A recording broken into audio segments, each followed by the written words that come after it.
Academy for Social Change presents CDC. Before each school year starts, you'll likely visit your pediatrician for a checkup that includes vaccinations. You probably dread the shots and all the while wonder, I don't know anyone who has ever had polio. Why do I need a shot for this? Regularly scheduled vaccinations are just one of many recommendations made by the Centers for Disease Control and Prevention. The centers also release research-based guidelines for preventing other leading causes of death like infectious diseases, heart disease, and diabetes. Thanks to their efforts, schools, businesses, and other communities can take effective measures to maintain public health and safety. The Centers for Disease Control and Prevention, or CDC, is a public health agency in America. Part of the Department of Health and Human Services, the CDC conducts medical research, releases public health recommendations and statistics, and detects and mitigates potential health crises. The institute uses these tools and methods to improve the nation's health security. Established in Georgia in 1946, the Communicable Disease Center originally worked to stop the spread of malaria.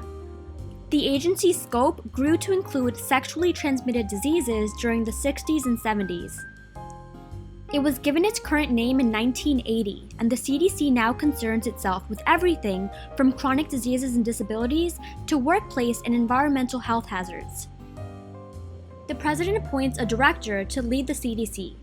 The agency has 5 main sectors: occupational health and safety, public health service and implementation science, public health science and surveillance, non-infectious diseases, and infectious diseases.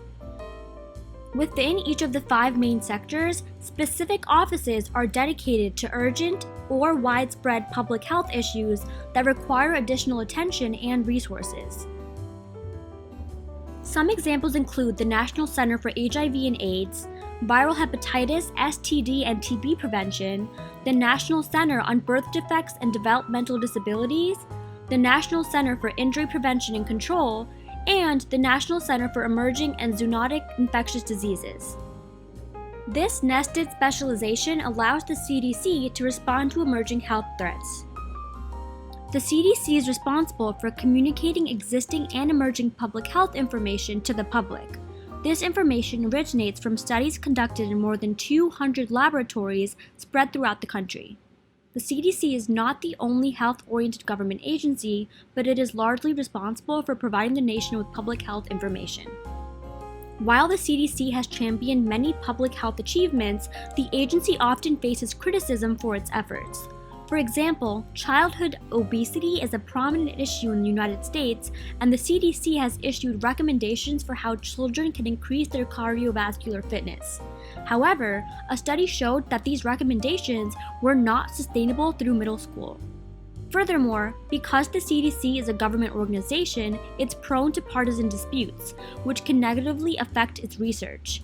In the 1990s, after the agency found that the presence of a firearm in a home increased the risk of firearm-related homicide and suicide, the CDC's funding for gun research was cut.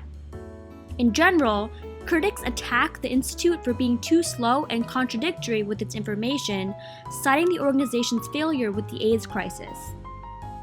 During the outbreak, the CDC propagated harmful notions that the disease only affects homosexuals and drug users, which led to thousands of preventable deaths, and the reversals of such statements came too late. Meanwhile, advocates state that reporting on emerging health issues will inevitably lead to misinterpretation, and updating guidelines in light of new information is what a reliable agency should do. The CDC influences health agencies at the federal and state level, but it doesn't have much authority in the local spheres. Furthermore, the CDC only offers guidelines and advice, which comes highly recommended but not mandated. Therefore, officials and leaders don't have to listen. If you spot a public health crisis where you live, try searching the CDC for information on how to mitigate and manage the situation. Maybe you even can convince your community to follow the CDC's guidelines. Now it's your turn to think further.